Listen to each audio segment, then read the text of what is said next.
Hello students, welcome back again in this video lecture series for diploma courses. Today we are going to learn about the functions in Python programming language. Objective of this lecture is to explain user-defined functions in Python, and at the end of this lecture I expect from the students that they become familiar with the creation of the functions in Python. Functions क्या होते हैं? Functions एक independent entity होते हैं किसी programme में जो कि एक particular well defined task perform करते हैं. फॉर एग्जांपल, यदि आपने लिखा कि दो नंबर्स को सम करने का एक फंक्शन है, तो वो हमेशा दो नंबर्स का सम करके आपको निकाल कर देगा. तो फंक्शंस में बेसिकली कौन कौन से कंपोनेंट्स होते हैं उसका एक नाम होता है, that is the name of the function, जो उसका आइडेंटिफिकेशन होता है. आर्ग्यूमेंट्स होते हैं जिसको हम बेसिकली पैरेंथेसिस में लिखते हैं, पैरेंथेसिस यानी गोल ब्रैकेट्स में लिखते हैं. और इसका क्या काम होता है? To pass information from the outside world. बाहर से हमको अगर इंफॉर्मेशन कुछ पास करनी है कि ये दो नंबर्स का सम निकालिए, तो जो दो नंबर्स आप पास करेंगे इसको हम बोलते हैं आर्ग्यूमेंट्स. फिर बॉडी ऑफ द फंक्शन होती है, जो आप टास्क करने जा रहे हैं उसके लिए करस्पॉन्डिंग पाइथन स्टेटमेंट्स होने चाहिए उसमें, जिससे कि आप वो काम कर सकें. और उसके साथ एक रिटर्न वैल्यू होती है जो कि फंक्शन यदि कुछ कम्युनिकेट बैक करना चाहता है कॉलिंग बॉडी को, तो वो उससे उस रिटर्न वैल्यूज के द्वारा बैक कर सकते. और ये जो रिटर्न वैल्यू होती है, इट इज ऑप्शनल. आप इस कई फंक्शंस में ये आप जरूरत पड़ती है, किसी में नहीं भी जरूरत पड़ती है. So why to use the functions? क्या कारण है क्यों हम functions को यूज करते हैं? The first reason for using the function is modular program. It gives rise to the modular programming.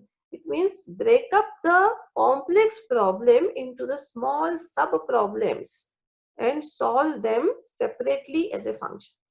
एक बहुत बड़ी सी प्रॉब्लम है, तो आप उस प्रॉब्लम को छोटे छोटे सब प्रॉब्लम्स में आप डिवाइड करें और वो सब प्रॉब्लम्स आप डिस्ट्रीब्यूट कर सकते हैं सॉल्व करने के लिए. अलग अलग लोगों को प्रोग्रामिंग आप उसको फंक्शंस के रूप में आप बना सकते हैं, and then we can join them to make a complete program. तो it is very useful for modular programming approach. दूसरा इसका यूज है रीयूजेबिलिटी. यदि कोई काम हमें रिपीटेडली करना है तो हम एक तरीका तो है कि हम उस काम को जितनी बार भी करना है उतनी बार उसका कोड लिखें. So it is not the good practice, because आप अननेसेसरी सेम कोड आप कई बार लिखते जा रहे हैं अपने प्रोग्राम में. तो क्यों ना एक ऐसा फंक्शन हो जिसको हम सिर्फ कॉल करें और हमारा वो पर्टिकुलर टास्क परफॉर्म हो जाए. तो functions give you the facility of code reusability. आप एक जगह कोड लिखते हैं और उस कोड को हम कई बार कॉल कर सकते हैं, giving different parameters, giving different values, passing the different values. Third use of function is to improve readability. यदि आप उसको functions के फॉर्म में स्मॉल functions लिखते हैं और हर फंक्शन का एक नाम देते हैं, यूज मीनिंगफुल नेम देते हैं, तो आप जो है इसकी प्रोग्राम की रीडेबिलिटी को इम्प्रूव कर सकते हैं. There are two types of functions, built-in functions and user-defined functions. So built-in functions क्या होते हैं? Those which are already defined in Python library. Already आपने यूज कर रहे हैं built-in functions, print हो गया, input हो गया, all these are printing built-in functions. आपको ready-made available है Python की लाइब्रेरी में. You need not to write the code, you just have to use them. And second is user-defined functions. Those functions which we define ourselves. जो programmer होता है खुद define करता है और उसको फिर कॉल करता है। तो हम बिल्ट इन फंक्शंस तो आपको पता, जैसे जैसे आप प्रोग्रामिंग करेंगे, आप जैसे से ज्यादा यूज करेंगे, वैसे वैसे आप उनको उनसे एक्वेंटेड होते जाएंगे, उनको उनसे आप परिचय बढ़ाते जाएंगे। लेकिन यूजर डिफाइंड फंक्शंस को लिखने का क्या तरीका है, कैसे लिखते हैं यूजर डिफाइंड, हम अपना खुद का फंक्शन कैसे क्रिएट कर सकते हैं, ये हम अभी आगे देखते हैं। डिफाइंड फंक्शंस को क्रिएट करने के लिए, डिफाइन करने के लिए हम डेफ कीवर्ड का उपयोग करते हैं, फॉलोड बाय फंक्शन नेम, उसके बाद हम फंक्शन का नाम लिखते हैं, followed by arguments in parenthesis, followed by colon. Arguments यानी कि जो पैरामीटर्स हमें पास करने हैं उनको हम उसके बाद पैरेंथेसिस में लिखते हैं और उसके आगे हमें कोलन लगाना है।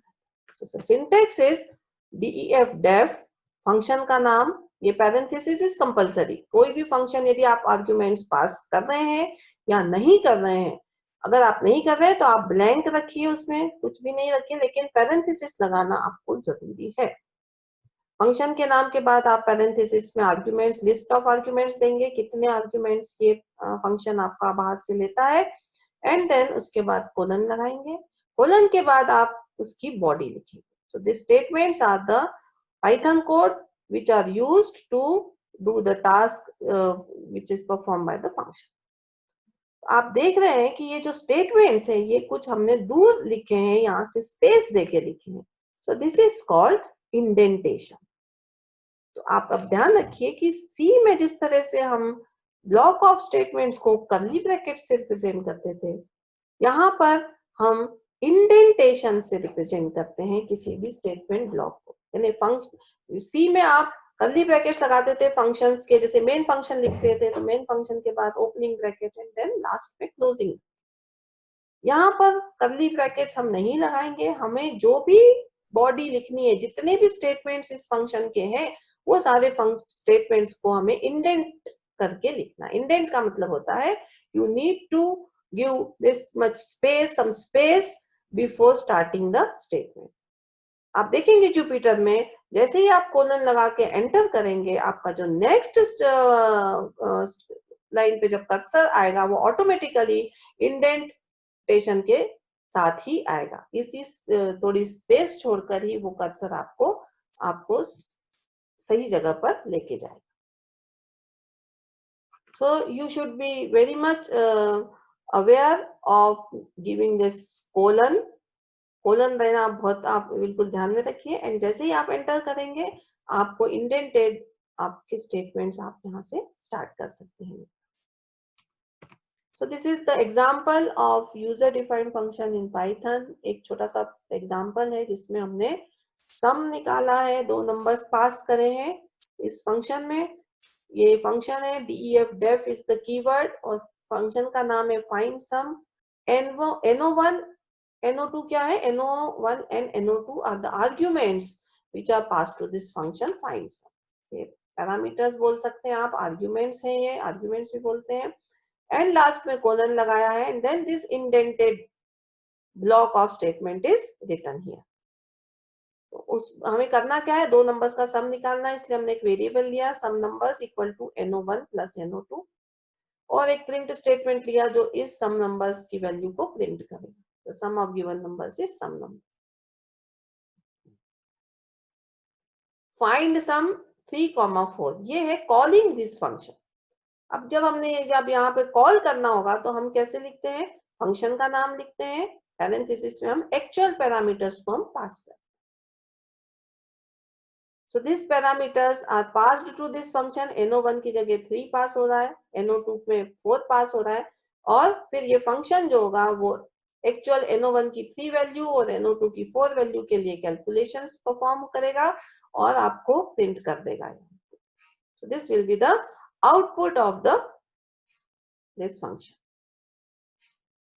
So आपको ये भी ध्यान में रखना है कि जो आप नाम दे रहे हैं फंक्शन का वो हम ऑलरेडी आइडेंटिफायर में पढ़ चुके हैं, समान नियम हमारे यूज होंगे जो हम आइडेंटिफायर्स के समय हमने पढ़े थे।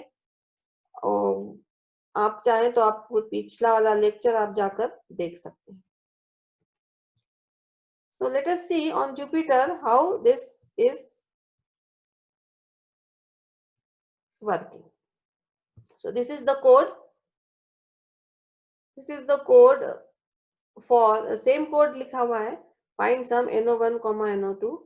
Sum numbers equal to no1 plus no2. And हमने जब रन किया इसको तो आउटपुट में क्या लिखा है? The sum of given numbers is 7. जब हमने 3 और 4 पास किया तो no1 की जगह 3 चला गया, no2 की जगह 4 चला गया.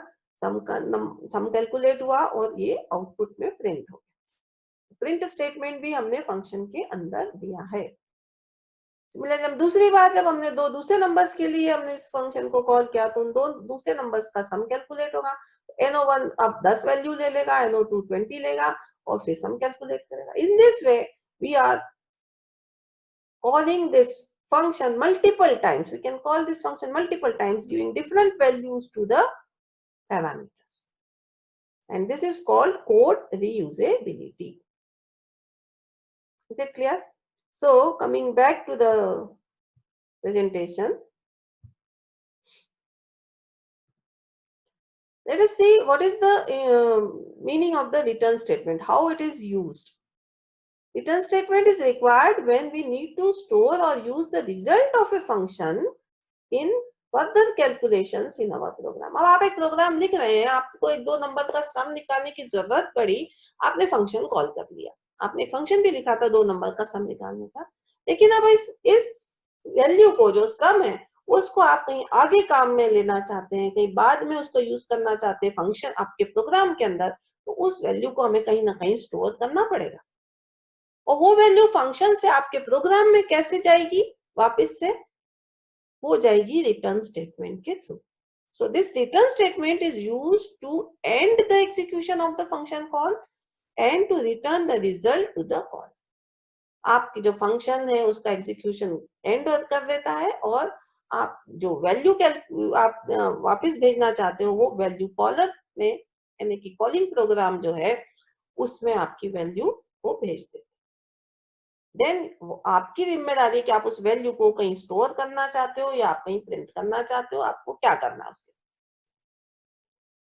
एक और इम्पोर्टेंट बात है कि जो अगर आपने कोई रिटर्न स्टेटमेंट आपने फंक्शन में लिख दिया तो उसके बाद लिखे गए कोई भी स्टेटमेंट्स एग्जीक्यूट नहीं होंगे यदि आपका ये रिटर्न स्टेटमेंट एग्जीक्यूट हो गया. The statement after return statements are not executed. And if the return statement is without any value, अगर आपने सिर्फ रिटर्न लिख दिया और उसके आगे कोई वैल्यू नहीं दिखी तो special value none is return.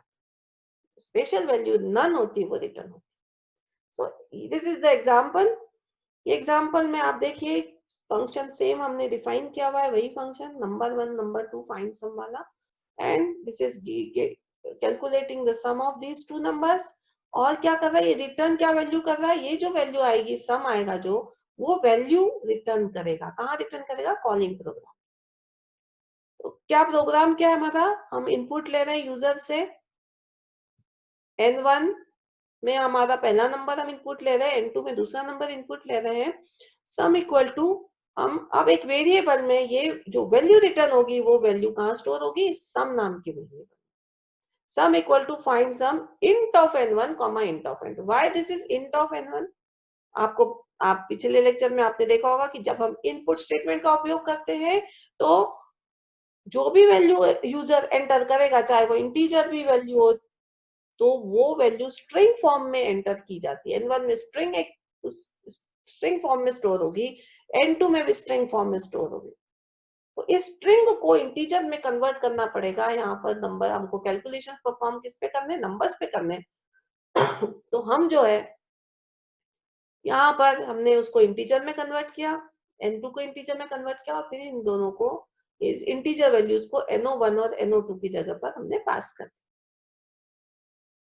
अब जो वैल्यू कैलकुलेशंस no1 और no2 पे कैलकुलेशंस परफॉर्म होंगे और जो वैल्यू आएगी वो कहाँ आएगी? सम नंबर्स में. और आपने सम नंबर्स में जो वैल्यू आई है उसको रिटर्न कर दिया तो जो भी वैल्यू होगी वो आपकी यहाँ पर रिटर्न होगी और यहाँ आपकी रिटर्न होगी और ये कहाँ स्टोर हो जाएगी? सम नाम के वेरिएबल में स्टोर हो जाएगी. एंड देन आपने प्रिंट स्टेटमेंट लिखा है the sum of given numbers using this dot format, जो कि हमने फिर से लास्ट उसमें पढ़ा था लेक्चर में। तो ये फॉर्मेट स्टेट फंक्शन का उपयोग करके आपने प्रिंट स्टेटमेंट लिखा है, यानी कि ये कैसे प्रिंट करेगा, the sum of given numbers, पहले कर्ली ब्रैकेट्स में पहली वैल्यू n1 की वैल्यू जाएगी, दूसरे में n2 की वैल्यू जाएगी और थर्ड वाले में सम की वैल्यू जाएगी, सम of, and like this will be the output of your program. Let us see on the Jupyter how this program is going to be executed. So this is my program and I am going to run this program. Please enter first number. I am going giving say 10, second number 15. Given the sum of given numbers 10 and 15 is 25. ये आपका statement, third statement, यहाँ पे fourth statement execute हुआ। फिर हमने क्या एक दूसरा वेरिएबल ले लिया था सम 2, फाइंड सम 12, 13। तो हमने NO1 की जगह 12 पास हो गया, NO2 की जगह 13 पास हो गया, सम कैलकुलेट हुआ और वो वैल्यू रिटर्न होके कहाँ आ गई, सम 2 में स्टोर। तो ये फंक्शन कॉल होगा, जितनी बार आप चाहें उतनी बार इस फंक्शन को कॉल कर सकते हैं एंड आपका वो कैलकुलेशन, जो वैल्यू आप पास करोगे उस पे ये कैलकुलेशंस परफॉर्म होंगे और आप जो है ये इस तरह से आपको आउटपुट मिलेगा।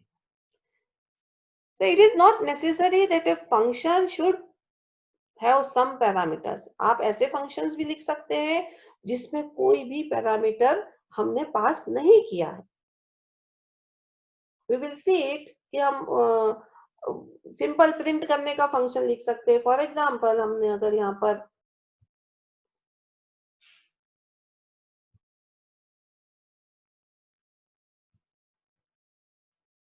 एक और हमने कोड लिखा है, यहाँ पे हमने लिखा डिफाइन डेफ माय फंक्शन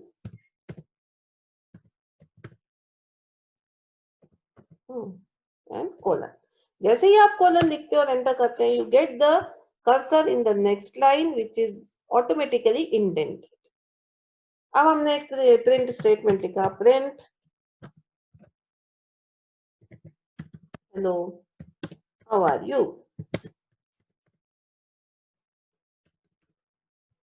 ये मेरा एक फंक्शन है जो कि आपका एक प्रिंट स्टेटमेंट आपका प्रिंट कर रहा है। And then again one more print statement, I will like to write print hello how are you के बाद मैं लिखना चाहती हूँ गुड मॉर्निंग।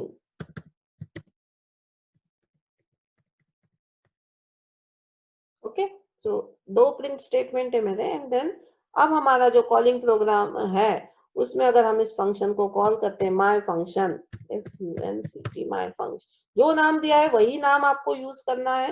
आपने अगर जितना भी नाम लिखा है, जैसा लिखा है वैसा का वैसा आपको यहाँ पे यूज करना है। एक बार हमने कॉल किया, दो बार हम कॉल कर सकते हैं, एक बार हमने कॉल किया, हम रन करके बता रहे हैं इसको। तो hello how are you good morning, ये कॉल होके आपका एग्जीक्यूट हो गया। सेकेंड टाइम अगर हम फिर से कॉल करना चाहते हैं एंड देन हमने इसको रन किया, तो ये दो बार आपका यहाँ पर print. So this is a function without any arguments, है ना, कोई हमने आर्ग्यूमेंट पास नहीं किया है। विदाउट पैरामीटर हमने एक फंक्शन लिखा जो आपका सिर्फ कुछ टास्क परफॉर्म कर रहा है और हम उसको कॉल कर रहे हैं। यदि आपने दो आर्ग्यूमेंट्स यहाँ पे दिए थे पहले, आपको कितने पैरामीटर्स यहाँ से पास करने हैं, दो पैरामीटर्स आपको पास करने, दो वैल्यूज पास करनी पड़ेंगी। यदि तीन आर्ग्यूमेंट्स है तो आपको तीन वैल्यूज पास करनी। और एक और बात, पहली वैल्यू पहले पैरामीटर में जाएगी, दूसरी वैल्यू जो होगी वो दूसरे पैरामीटर के लिए जाएगी। अब हम और आगे देखेंगे कि हम इस चीज से और किस किस तरह से हम आर्ग्यूमेंट्स को पास कर सकते हैं। ये सिंपल सा बाय डिफॉल्ट, यदि आपने और कुछ तरीका नहीं अपनाया है तो first order is very important. So 12 will be passed to NO1 and 13 will be passed to NO2. Okay, so let us come back.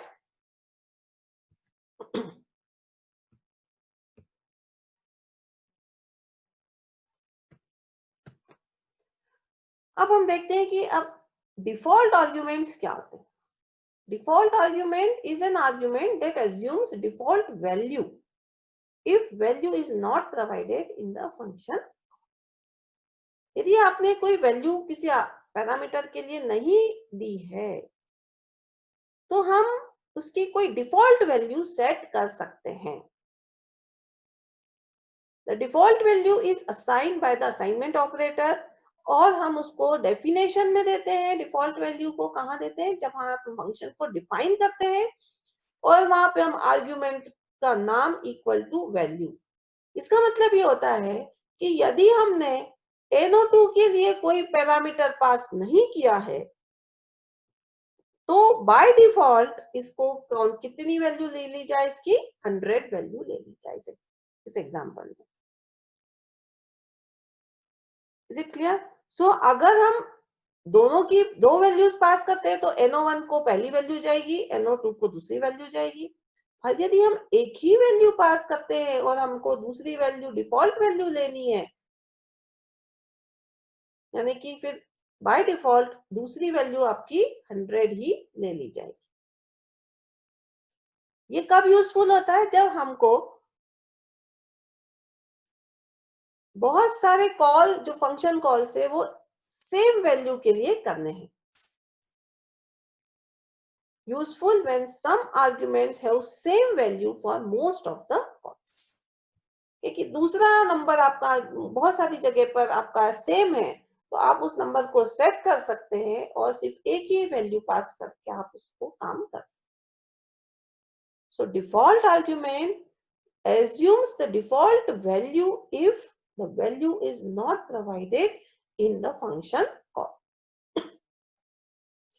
इस तरह से जब आप लिखेंगे तो फाइंड सम 3,4 जब आपने कॉल किया तो नंबर 1 को 3 वैल्यू चली गई, नंबर 2 को 4, क्योंकि आपने प्रोवाइड की है इसलिए डिफॉल्ट वैल्यू नहीं ली जाएगी.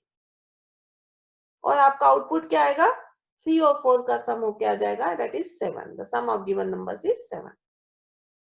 लेकिन अगर आपने फाइंड सम सिर्फ एक वैल्यू प्रोवाइड की और दूसरी आपने डिफॉल्ट दे रखी है अगर, तो फर्स्ट वैल्यू NO1 तो आपका 5 हो गया और NO2 100 हो जाएगा उस केस में, because second value is not given, so it will consider the default value which is specified. परंतु यदि आपने वैल्यू डिफॉल्ट वैल्यू स्पेसिफाई नहीं की और आप इस तरह से कॉल करेंगे तो आपकी एरर आ जाएगी. So let us see this again on the Jupyter.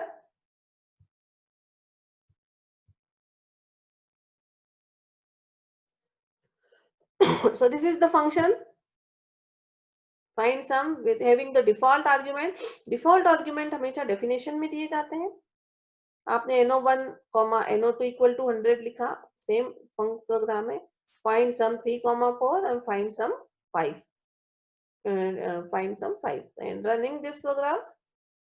The sum of given numbers is 7. पहले find sum का आंसर यदि पहला फाइंड सम एग्जीक्यूट होगा, NO1 में 3 चला गया, NO2 में 4 चला गया, सम कैलकुलेट हुआ, प्रिंट हो. प्रिंट होने का काम भी फंक्शन में हो रहा है.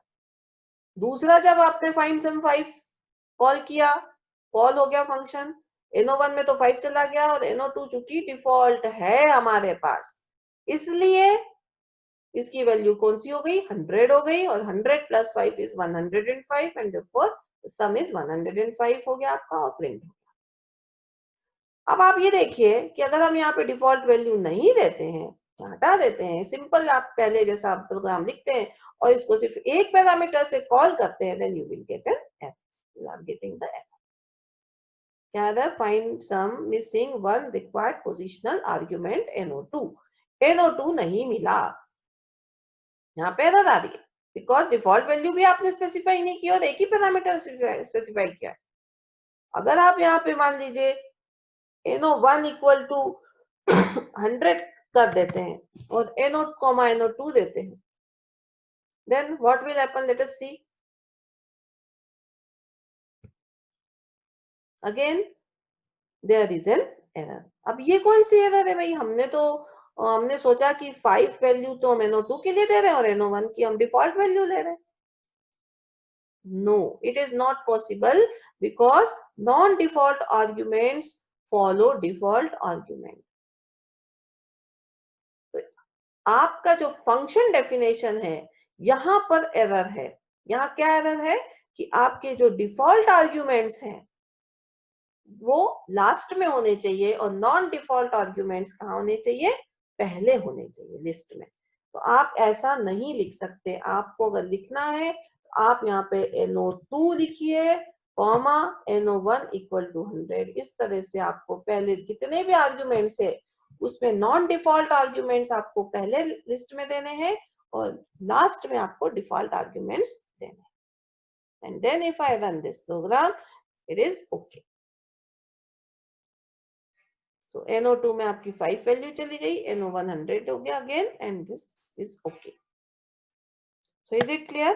Default arguments will take the default value if no value is passed corresponding to that argument. हाँ? और अगर आपने वैल्यू पास करी है उस आर्ग्यूमेंट के करस्पॉन्डिंग तो वो वही वैल्यू लेगा जो आपने पास करी है। It will not take the default value. So let us come back again.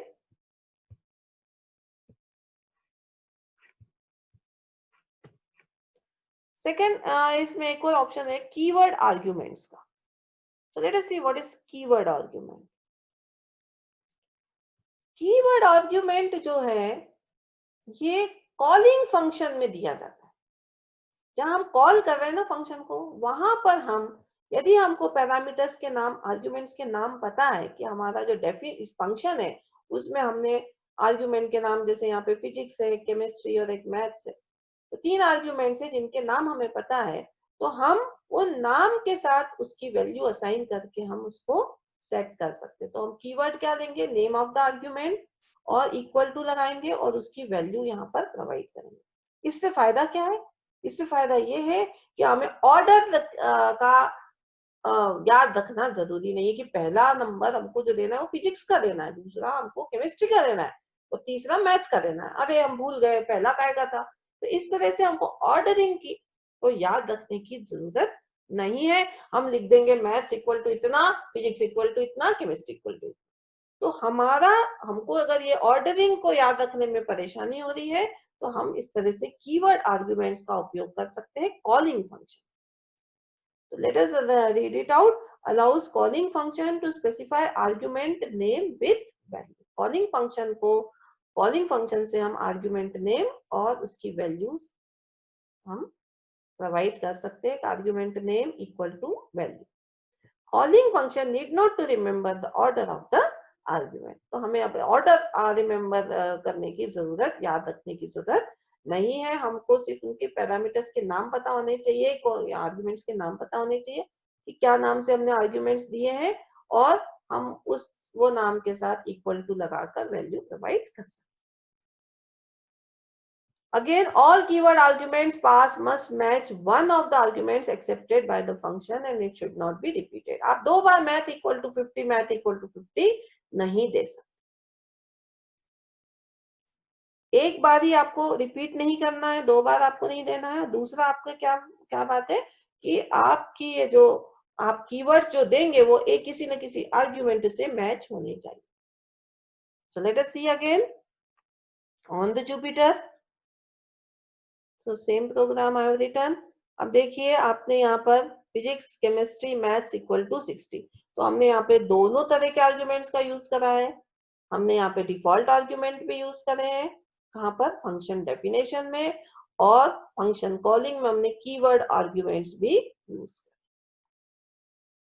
क्या कर रहा है ये फंक्शन जो है डिस्प्ले रिजल्ट आपका फिजिक्स, केमिस्ट्री और मैथ्स इक्वल टू 60। इसका मतलब यदि आपने मैथ्स के लिए वैल्यू प्रोवाइड नहीं की तो बाय डिफॉल्ट 60 वैल्यू आपकी डिस्प्ले होगी। तो मार्क्स इन फिजिक्स आप फिजिक्स की जो वैल्यू होगी वो डिस्प्ले कर रहे हैं, मार्क्स इन केमिस्ट्री आप केमिस्ट्री की में जो पास करेंगे वैल्यू वो डिस्प्ले होगी, और मैथ्स में जो आप मैथ्स में पास करेंगे वो डिस्प्ले होगी। यदि आपने पास नहीं किया मैथ्स के लिए तो 60 वैल्यू आपकी display.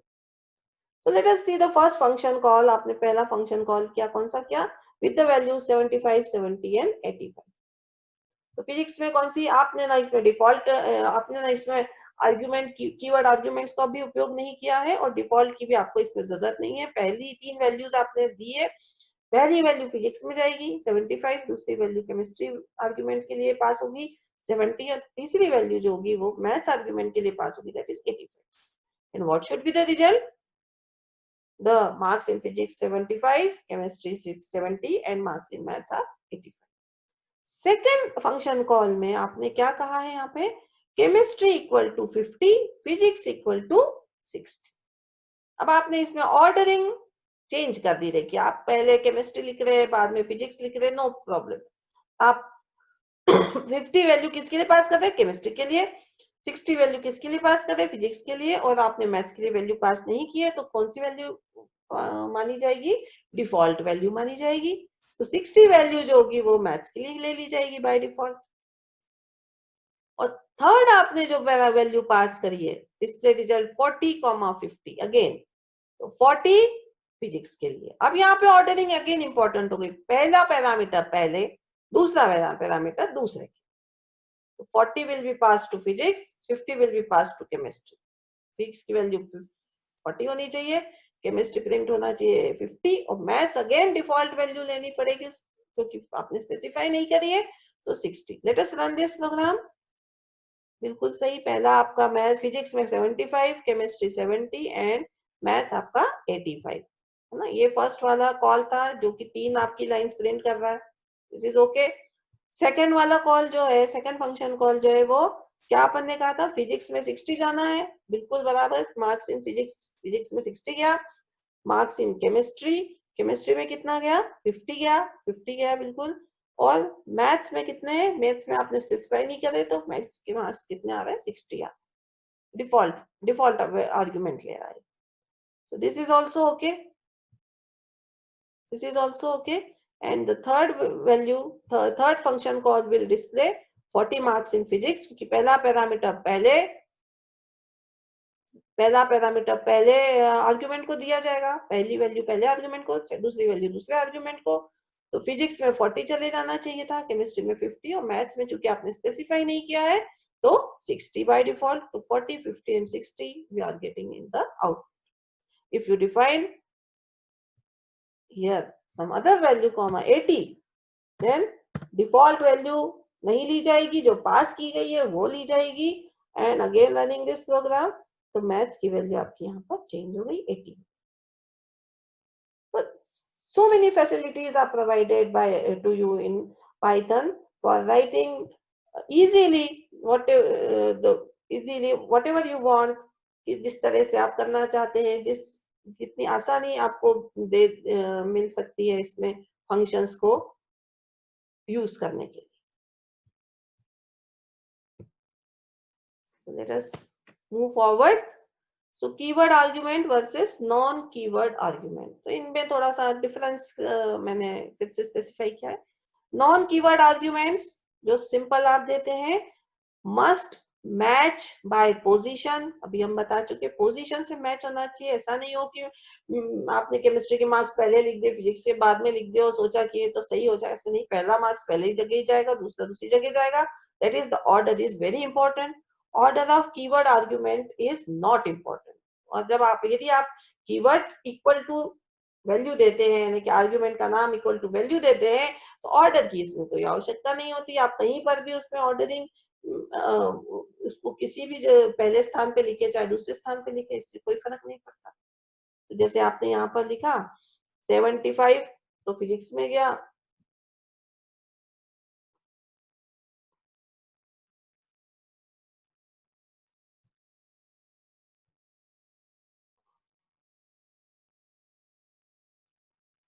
And what is next? All non-keyword arguments precede keyword arguments in the call. Non-keyword arguments जो है उनका कीवर्ड आर्ग्यूमेंट्स से पहले आने चाहिए.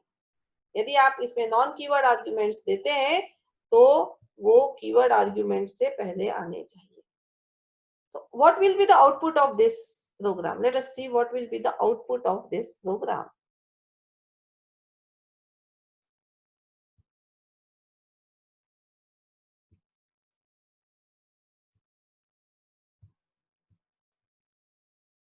So I am copying this.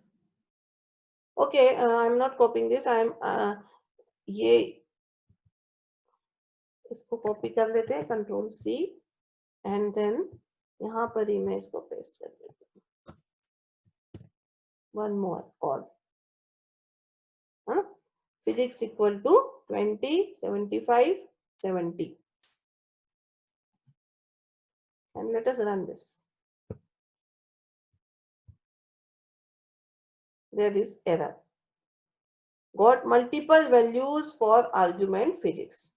तो पहला आर्ग्यूमेंट फिजिक्स था, तो फिजिक्स के लिए उसने आपकी वैल्यू जो है वो 75 यहाँ पे कॉपी कर दी थी। दूसरा आर्ग्यूमेंट आपका केमिस्ट्री के लिए आपने 70 वैल्यू आपने कॉपी करवा दी, फिर आप फिजिक्स इक्वल टू 20 दे रहे हैं, तो ये डुप्लीकेसी हो गई। तो this type of duplicacy is not allowed. Okay, so if I give only one value, let us see, अगर हम इसको वन वैल्यू देते हैं तो क्या होता है, अगेन मल्टीपल वैल्यूज। तो पहली वैल्यू आपकी फिजिक्स के लिए जा रही है, तो आप दोबारा उसको स्पेसिफाई नहीं कर सकते। Very simple. Again coming to the, सारे नॉन कीवर्ड आर्ग्यूमेंट आपके कीवर्ड आर्ग्यूमेंट्स से पहले होने चाहिए।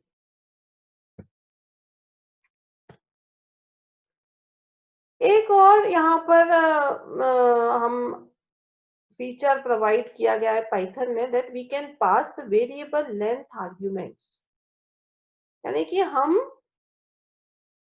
ना वेरिएबल नंबर ऑफ आर्ग्यूमेंट्स यहाँ पर पास कर सकते हैं। कभी हम 2 आर्ग्यूमेंट्स पास करें, चाहे हम 3 आर्ग्यूमेंट्स पास करें, 4 5, any number of arguments we can pass. तो उसका सिंटेक्स क्या है, उसका सिंटेक्स है कि हम जो आर्ग्यूमेंट्स है उसको हम स्टार लगा के लिखते हैं, स्टार आर्क्स। यहाँ पर हम जो भी नाम देंगे उसके पहले हम क्या लगाएंगे, स्टार लगाएंगे। So this star along with this name will take the variable number of arguments to the function. In this function क्या होगा, अभी हमने आपने फॉर स्टेटमेंट वैसे पढ़ा नहीं, लेकिन सी में जरूर आपने पढ़ा है।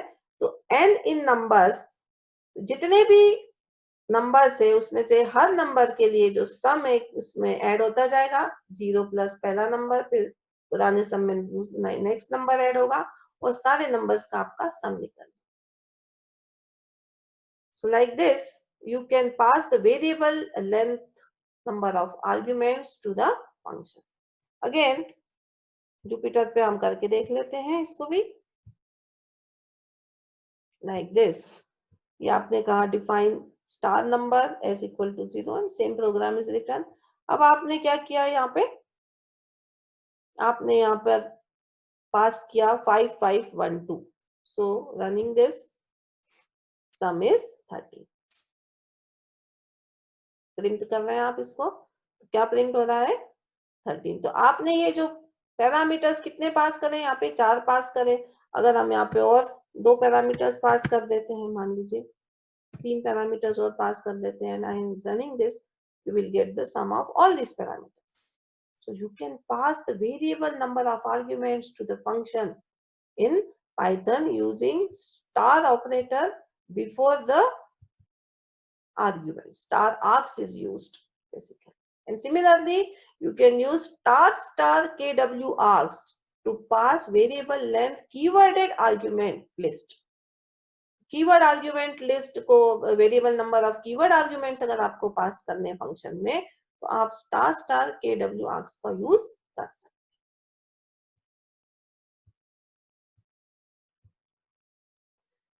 अब आपने पैरामीटर पासिंग मैकेनिज्म सी में भी पढ़े होंगे कि कई तरह के पैरामीटर पासिंग मैकेनिज्म होते हैं, call by value, call by reference.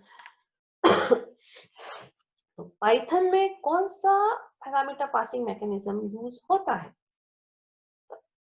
It's very means interesting that when you pass mutable objects, immutable objects, immutable का मतलब जिसकी वैल्यू हम चेंज नहीं कर सकते, जैसे नंबर्स हो गए, स्ट्रिंग हो गया, टपल हो गया, तो जो पैरामीटर पासिंग होता है वो कॉल बाय वैल्यू के समान होता है।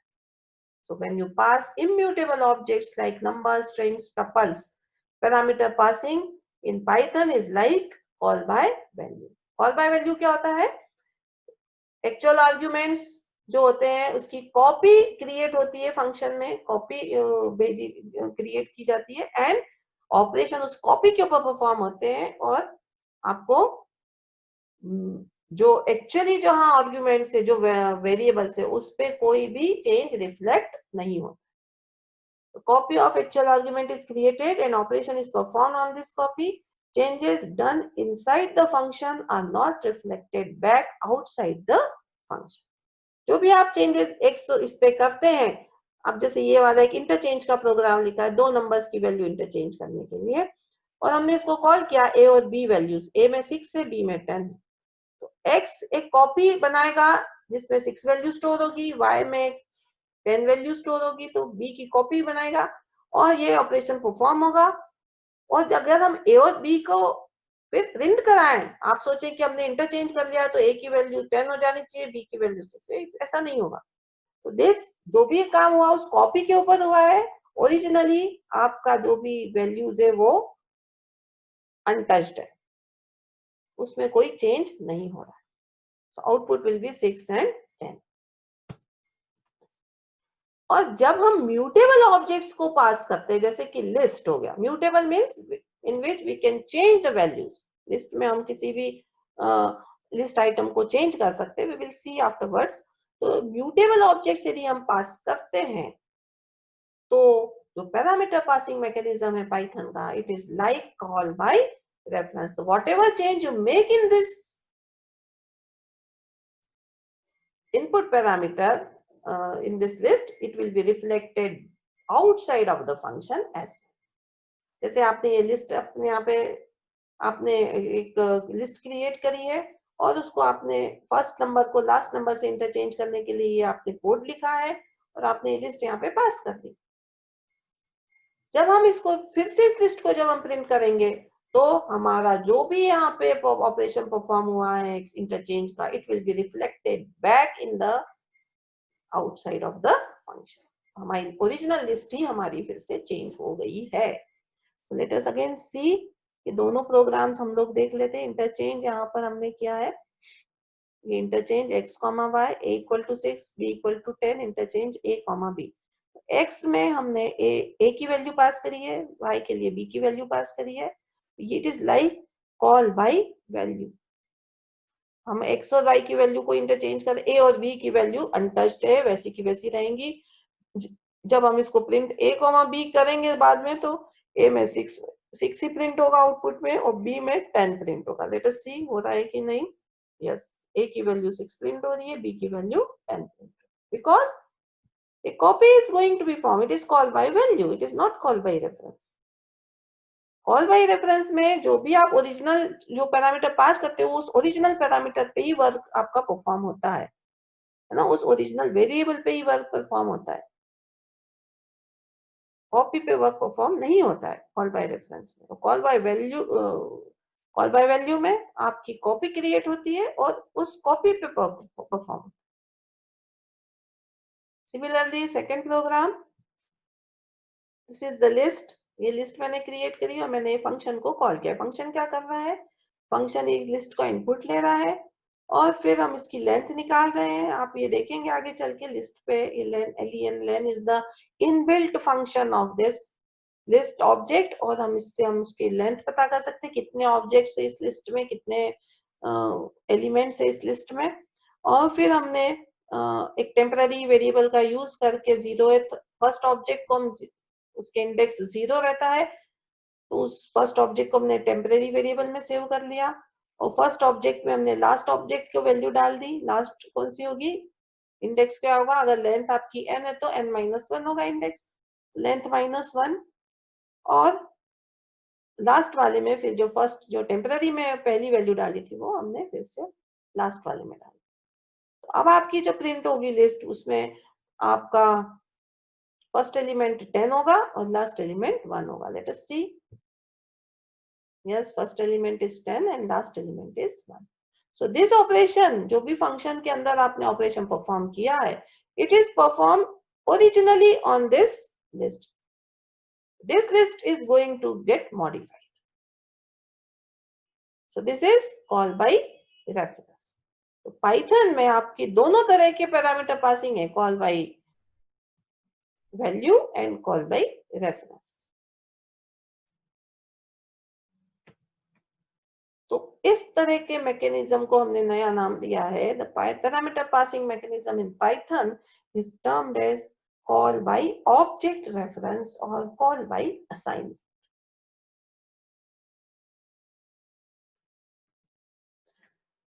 So let us come to the local and global variables concept. So what is a local variable? Variable which is defined inside the function is called local variable. Its scope is only within the function body. It is not recognized outside the function. Example, ऐसे variables जिनको हम function के अंदर define करते हैं उनको हम बोलते हैं लोकल वेरिएबल्स। यहाँ पर आपको कोई लोकल वेरिएबल दिख रहा है? Yes, there is one local variable, का नाम क्या है? Sum underscore numbers. So this sum underscore numbers is a local variable और इसका स्कोप ये कहाँ तक पहचाना जाएगा, ये कहाँ तक एक्सेसिबल होगा? With in the function only. इस फंक्शन के अंदर ही इसकी एग्जिस्टेंस रहेगा, इस फंक्शन के बाहर कोई इसको पहचानेगा नहीं। Not recognised outside the function. यदि हम इसको फंक्शन के बाहर एक्सेस करना चाहेंगे तो we will get an error कि it is not there. In the given example, some numbers is the local variable. अब ये दूसरा एग्जांपल देखिए, हमने यहाँ पे sum numbers equal to no1 plus no2 same किया, लेकिन हमने कहा कि हम ये सम नंबर्स के वेरिएबल को हम कॉलिंग फंक्शन में प्रिंट कराएंगे, हम यहाँ प्रिंट नहीं कराना चाहते। तो हमने लिखा है फाइंड सम, निकाल लिया, सम नंबर्स पे सम आ गया और हम इस सम नंबर्स को हम यहाँ पे बाद फंक्शन कॉल के यानी कि जहां से कॉल कर रहे हैं हम फंक्शन को, आउटसाइड ऑफ द फंक्शन हम इसको एक्सेस कर रहे हैं और इसको इसकी वैल्यू को प्रिंट कराना चाहते हैं। So what we should will be the output? Error, sum numbers not defined. So you will get an error if you try to access the local variable from outside the function. In the second example, we are trying to access the local variable some numbers from outside the function and getting an error. तो आपका जो local variable है उसका existence, इसका scope जो है, it is only limited within the function body. It is not recognised outside the function body. Okay, now let us see what is global variable. Any variable that are created outside the function are called global variable. जो अभी तक आपको programme में जो variables आप create करते हैं वो सब ग्लोबल वेरिएबल होते हैं and they can be used from both inside and outside the function. उसका स्कोप क्या होता है? ग्लोबल होता है. फॉर एग्जाम्पल, आपने एक वेरिएबल लिया message equal to good morning, उसमें एक स्ट्रिंग वैल्यू असाइन करी आपने एंड आपने एक डिस्प्ले मैसेज करके आपने एक फंक्शन लिखा है और ये जो फंक्शन है वो प्रिंट मैसेज करता है. So if you execute this display message तो आपका क्या मैसेज प्रिंट होगा? This message is global variable और हम इसको इनसाइड ऑफ द फंक्शन भी एक्सेस कर सकते हैं. तो आपका प्रिंट होगा वो गुड मॉर्निंग. और यदि आप यहाँ पे प्रिंट मैसेज करते हैं तो मैसेज यहाँ पे फिर से क्या प्रिंट होगा? Good morning. So let us see ये आपका किस तरह से हो रहा है. This is the message and if I run this I will get 2 good morning messages. One from this display message function call, ये आपका प्रिंट कर रहा है और ये प्रिंट ये किसको एक्सेस कर रहा है? ग्लोबल वेरिएबल को एक्सेस कर रहा है और इसकी वैल्यू प्रिंट कर रहा है. और सेकंड भी आप इसी आपके प्रोग्राम से आप ग्लोबल वेरिएबल को एक्सेस कर दे हो डायरेक्टली और ये भी आपका प्रिंट कर रहा है. So this is the use of global variable from both inside of the function and outside of the function. So if a variable with same name is there within the function, then function call will access that local variable instead of global one. यहाँ पर ये जो message है इसमें welcome आपने assign किए string, तो this is a local variable which scope किस कहाँ पर है, इसका विद इन द फंक्शन है, डिस्प्ले मैसेज फंक्शन के अंदर ही एक्सेसिबिलिटी है। और ये एक मैसेज नाम का वेरिएबल है जो कि ग्लोबल वेरिएबल है। अगर हम यहाँ पे प्रिंट के साथ मैसेज प्रिंट करते हैं तो definitely it will access the local variable. तो वेलकम वैल्यू आपकी प्रिंट हो जाएगी। तो फर्स्ट जो डिस्प्ले मैसेज आपका फंक्शन या कॉल है ये वेलकम वैल्यू प्रिंट करेगा, और ये जो प्रिंट मैसेज, तो यहाँ पर इस मैसेज का कोई एग्जिस्टेंस नहीं है। तो only the variable which exist is this variable, that is the global variable, and the value of this variable is good morning, so good morning will be printed in the output. Let us see if you can see it on the Jupyter. So this is the same function and हम इसको run कर रहे हैं तो पहला आपका welcome message print हुआ and second is good morning.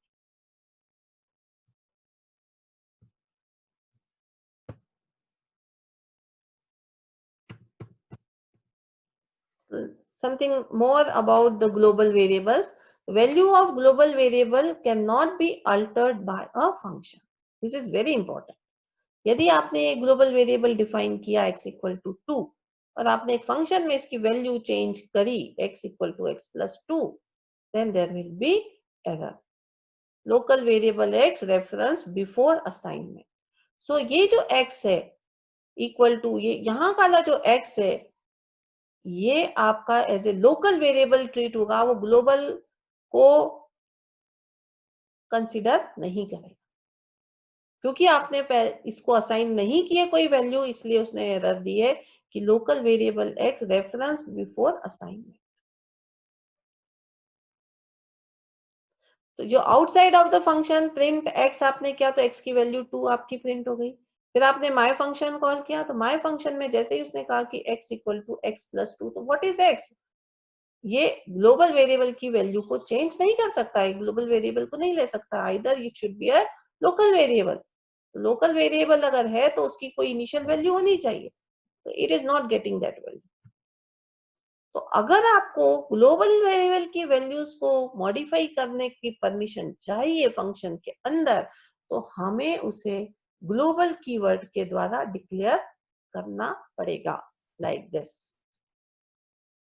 हमने कैसे किया यहाँ पे global x। Now this x is the global variable which is defined outside the function, and now you can change the value of this global variable। अगर हम ये global keyword use करते हैं x के साथ में, इसका मतलब हमने डिक्लेयर किया, डिफाइन किया कि हमारा जो ये x है it is a global variable, then only it will access that this global variable and will change the value of this global variable. And आपका जो वैल्यू है वो माय फंक्शन से भी आपकी 4 आएगी, और प्रिंट x की वैल्यू आपकी क्या हो गई, यहाँ पे 4 हो गई है, इसलिए आपकी x की वैल्यू भी आपकी 4 प्रिंट। सो तो ग्लोबल वेरिएबल की वैल्यू ये फंक्शन आपका चेंज कर देगा। So this is all about local variables and global variables in Python. So let us have a look on the assignment for this topic. You must be able to give the answers of all these questions. Please note these questions and see you in the next lecture.